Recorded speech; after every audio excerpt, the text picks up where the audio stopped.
शिंदेंचा रात्रीचे खेळ चाले, 5 मंत्री वाचवले, फडणवीसांना चेकमेट केलं. फडणवीस शिंदेंना जागा दाखवतील, 86 थेट ॲक्सेस. फडणवीस इतके उदार पण नाहीत. पुढचे 3 महिने सांगतील शिंदेंच्या राशी शनी प्रवेश कधी. अजित पवार जमवता आलं नाही. पवारांना समजतंय आणि फडणवीसांना सुद्धा. नेमकं घडलंय काय? महाराष्ट्राच्या राजकारणात सध्या भागमभाग पाहायला मिळते. कुणी दिल्लीवारी करतंय तर कुणी राजभवनाच्या धावा करतंय. कुणी मुख्यमंत्र्यांना भेटून तेवढं आपलं मंत्रिपदाचं बघा बुवा म्हणून सांगतंय तर कुणी गुपचूप अंधाऱ्या रात्री भेटीगाठी घेतंय. राज्यात 3 पक्षांचं सरकार असल्यानं कोण कुठं ताणतंय हे समजेना झालंय. राज्यात पडद्यामागे अनेक घडामोडी सुरू आहे.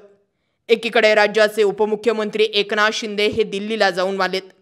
दुसरीकडे राज्याचे मुख्यमंत्री देवेंद्र फडणवीस राज्यपाल CP राधाकृष्णन यांची भेट घेत आहेत. या दोन्ही घडामोडींच्या टायमिंगवरून राजकीय वर्तुळात विविध चर्चांना उधाण आलंय. हे कमी की काय म्हणून आता शिंदे गट आणि अजित पवारांची राष्ट्रवादी भाजपमध्ये विलीन होणार असल्याची नवीन टूम निघाली आहे. हे सर्व प्रकार पाहता महायुती सरकारमध्ये सर्व काही आलबेल आहे असं नक्कीच नाही. राज्याच्या राजकारणात काहीतरी मोठी घडामोड घडते याचे स्पष्ट संकेत नेत्यांच्या धावपळीवरून दिसून येत आहेत. संसदेचं पावसाळी अधिवेशन सुरू असून त्या पार्श्वभूमीवर एकनाथ शिंदेंनी दिल्लीचा दौरा केल्यानं चर्चांना उधाण आलंय. या दौऱ्यात त्यांनी आपल्या पक्षाच्या सर्व खासदारांसोबत बैठक घेतल्याचं सांगण्यात येतंय. याशिवाय अधिवेशनात मांडवायच्या मुद्द्यांवर सविस्तर चर्चा झाल्याचंही एकनाथ शिंदे यांच्याकडून सांगण्यात आलंय. शिंदेंच्या या अनपेक्षित दिल्ली भेटीमुळे राजकीय वर्तुळात पुन्हा एकदा चर्चांना उधाण आलंय. दुसरीकडे त्याच वेळी देवेंद्र फडणवीस यांनी राज्यपाल CP राधाकृष्णन यांची भेट घेतली आहे. या भेटीत फडणवीस यांनी राज्यपालांसोबत विविध विषयांवर चर्चा केली असल्याची माहिती आहे. परंतु या भेटीमागे काही ठोस कारण नसताना फडणवीसांनी ही भेट नेमकी का घेतली असावी असाही प्रश्न आता विचारला जातोय. राज्याच्या मंत्रिमंडळात काही फेरबदल करण्यात येणार असल्याच्या चर्चा जोरात आहेत. काही वादग्रस्त नेत्यांना बदलून त्यांच्या जागी नवीन चेहरे समोर आणले जाणार असल्याचंही बोललं जातंय. याच नवीन बदलांची माहिती देण्यासाठी फडणवीसांनी राज्यपालांची भेट घेतली असावी अशी जोरात चर्चा सुरू आहे. परंतु साधारणतः महायुतीत कुठलेही बदल करण्याआधी 3ही मित्रपक्षांनी सोबत बसून चर्चा करून मग निर्णय घेणं अपेक्षित आहे. 3ही पक्षांचं एकमत झाल्यानंतर मग राज्यपालांची वेळ घेऊन मंत्रिमंडळ विस्तारावर असो किंवा काही फेरबदल असो ते केले जातात. परंतु फडणवीसांनी राज्यपालांची भेट घेण्याआधी दोन्ही मित्रपक्षांशी चर्चा केल्याचं दिसलं नाही. त्यामुळे फडणवीस राज्यपालांची भेट घेऊन कोणता नवीन धक्का देण्याच्या तयारीत आहेत का असा प्रश्न साहजिकच निर्माण होतोय. या सर्व घडामोडी बघता महायुती सरकारमध्ये सध्या सर्व काही सुरळीत असल्याचं चित्र जरी दाखवण्यात येत असलं तरी अंतर्गत नाराजीचे वातावरण जाणवतंय. भाजपच्या काही आमदारांनी उपमुख्यमंत्री एकनाथ शिंदे यांच्या नगरविकास खात्याबाबत फडणवीस यांच्याकडे तक्रार केली आहे. आमदारांचा आरोप आहे की नगरविकास खात्याच्या निधीचे वाटप प्रामुख्यानं केवळ शिवसेना संबंधित खात्यांनाच केले जाते. या तक्रारीची मुख्यमंत्री फडणवीस यांनी गंभीर दखल घेतली आणि यापुढे नगरविकास खात्याचा कोणताही निधी देताना अंतिम स्वाक्षरीसाठी आपल्याकडे येईल असे निर्देश काही दिवसांआधीच दिले होते. एकनाथ शिंदे यांच्या नेतृत्वाखालील सरकारने घेतलेल्या काही निर्णयांवर भ्रष्टाचाराचे आरोप झालेत.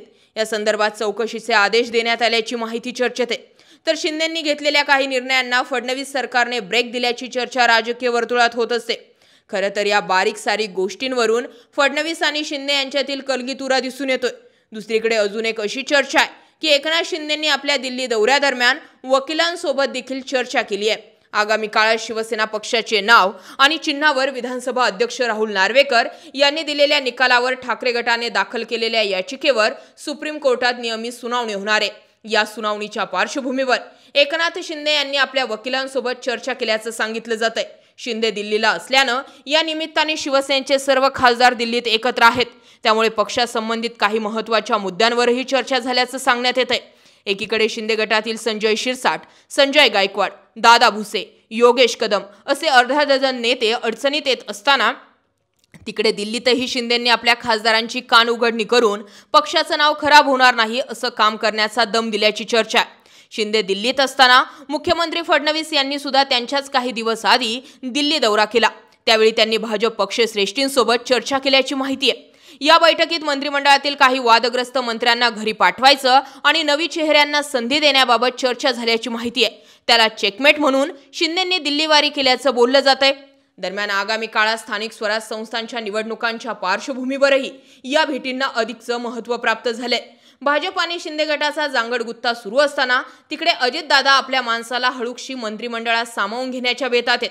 यासाठी त्यांनी मुख्यमंत्र्यांपासून तर केंद्रीय गृहमंत्री अमित शहा यांच्यापर्यंत फिल्डिंग लावली आहे. माजी मंत्री धनंजय मुंडे यांनी 8 दिवसात तब्बल 3 वेळा मुख्यमंत्र्यांची भेट घेतल्याचा हा खटाटोप कशासाठी आहे असा प्रश्न विचारला जातोय.